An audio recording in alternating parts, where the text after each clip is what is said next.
move on to Sunday, October 15th, and we head to Tottenham Hotspur Stadium in London, England. Baltimore Ravens at Tennessee Titans. Still pretty nice weather for these UK games, which we know will end at some point. 51 Fahrenheit, mostly sunny, 9 miles per hour. I think the most important information is, when did they leave? I think that's the number one thing that needs to be spoken about off the top. Baltimore left on Monday. Tennessee is leaving on Thursday. What side would you rather be on in that situation? Just right away after watching what Jacksonville did with the second week in Jacksonville and the Bills not getting over there till Friday morning, I wanted to bet Baltimore, but we saw a big move towards the Titans. And let's talk about it, because I've not moved on anything yet. I want to talk everything out with you guys. So let's talk about it right now. First off, we go to the total. This total is sitting at 40.5. It's right where it started. This went up to 41.5. It's also gone down to 39.5. So we've seen U-shaped movement, but it's right where it started at 40.5, juice to the over. And we see 41s almost everywhere else. Again, these are pinnacle line moves that we are discussing here. Then from a line spread situation, we do have 4s on the board again, but it's a 3.5 at Pinnacle. When this first moved to a 3.5, it was still juiced to the Titans, pretty strongly juiced. That's changed at 3.5. Since it moved to 3.5 on Monday at 3:19 p.m., there's been a 15-cent move to the Ravens from -102 to -117. But we have had a move towards the Titans in this one. So let's get over to the cash flow here for the morning game on Sunday. 60% of the tickets and 51% of the cash is on the over. And on the spread, we have 75% of the tickets and 94% of the cash on the Tennessee Titans. A huge amount of action on the Titans. Thank you, Frankie Machado. Great to see you, Jared TG. Great to have all of you guys here. Sky Dragon says, so Tennessee leaving on Thursday annoys me royally, though Tennessee is the only side I can bet. And Spenny Pennybaum's got Tennessee plus 4.5 at -115. Markel looking at the under.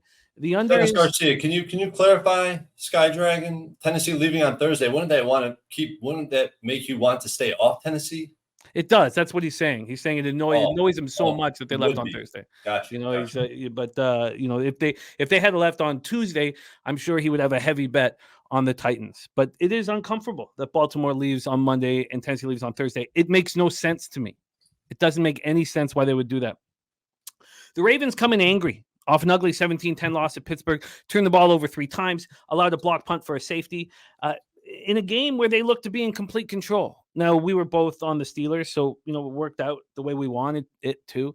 Lamar Jackson was 22 of 38 for 236 yards and a very costly interception, an interception that I could not believe. I was in absolute shock that he threw the ball that passively. I just couldn't believe it. With the game on the line, I was just astonished. So he ran 6 times for 45 yards and lost a fumble. Their running game was strong as always. As a team, they ran 25 times for 125 yards and 1 touchdown. Zay Flowers caught 5 for 73. Mark Andrews caught 6 for 65. Nelson Aguilar caught 4 for 64. But they were just 1 and 3 in the red zone, and they're very good in the red zone. I guess that's why it was so shocking to see that pass. They're third in the NFL, converting 72.2% of red zone opportunities. Their defense was strong until the fourth quarter and held the Steelers to 0-2 in the red zone. So this is where it's a Harbaugh team. They're third offensively converting red zone opportunities, and they're the best red zone defense in the NFL. They're holding opponents to just 25% of their TDs on their red zone drives.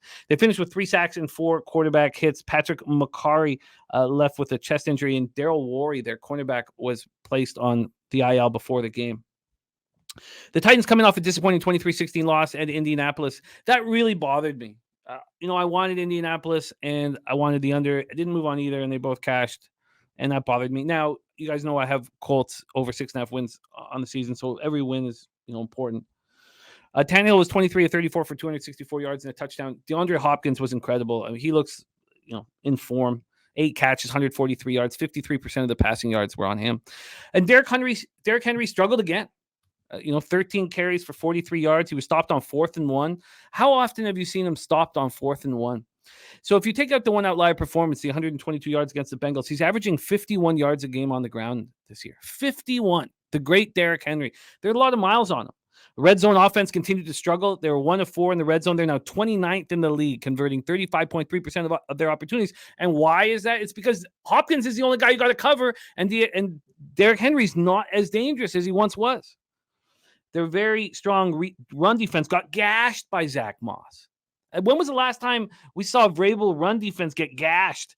165 yards, 2 touchdowns, number 4 ranked run defense, held 10 straight opponents to fewer than 100 yards, 20 games between allowing a 100-yard rusher. It's shocking. Shocking. They couldn't get off the field. They allowed the Colts to go 8 of 13 on third down, but they shut them down in the red zone, holding them to 1 to 5. Their red zone defense is very good. Very, very good. You have red zone for unders is so crucial. You have the best red zone defense in the Ravens. You have the 4th best in the Titans, not allowing touchdowns 35.3% of the time. I mean, how do we not want the under here? Their defense did knock Anthony Richardson out of the game with a hard hit, but they didn't get sustained pressure. 1 sack, 2 quarterback hits. Defensive tackle Jeffrey Simmons left in the first half and what is a shoulder injury. So he's listed as day-to-day. He's not out. Listed day-to-day. Treylon Burks day-to-day. Linebacker Luke Gifford day-to-day. Defensive tackle Tierra Tart day-to-day. Their defensive back Mike Brown will be out to at least week 9. They're hoping to get cornerback Caleb Farley back this week. He's been on the PUP list. He's eligible to come back.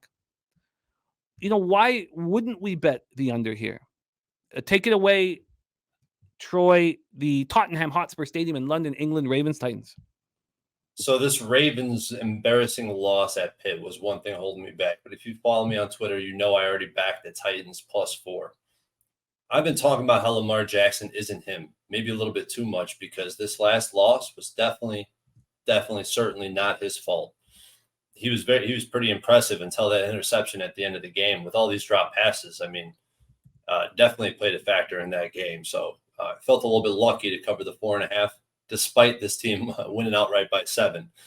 But I still stand by my thought process with this Baltimore Ravens defense. I think they're overrated 100%.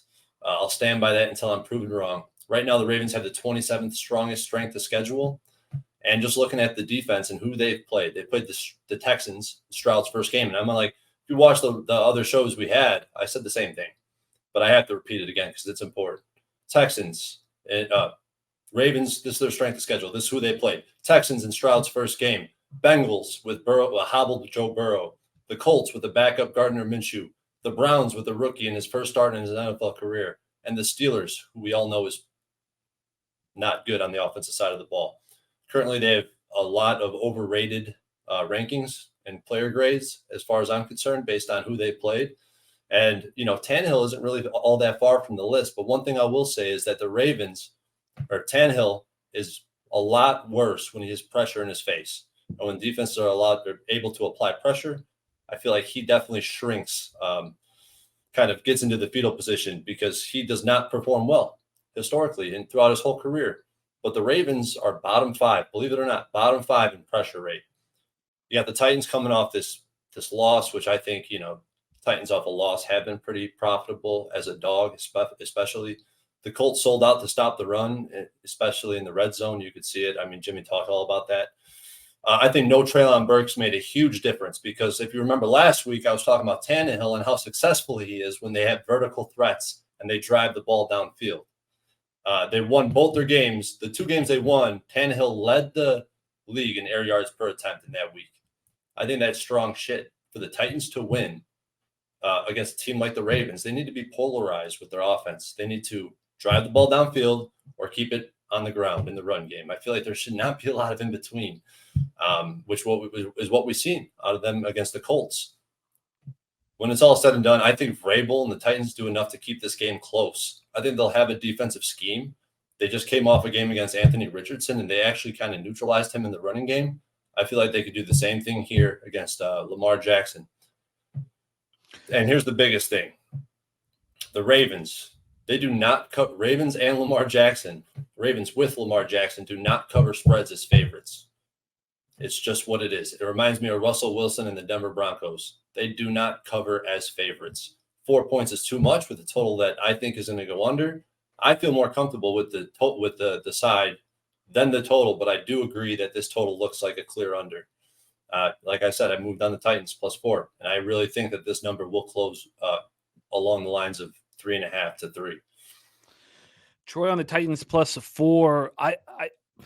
The only thing that makes me nervous is I don't know why this isn't at 40 right now. Maybe 41.5 is the right spot for it to be on. But this is, I want unders. And I've been really trying to stay away from first half full game unders.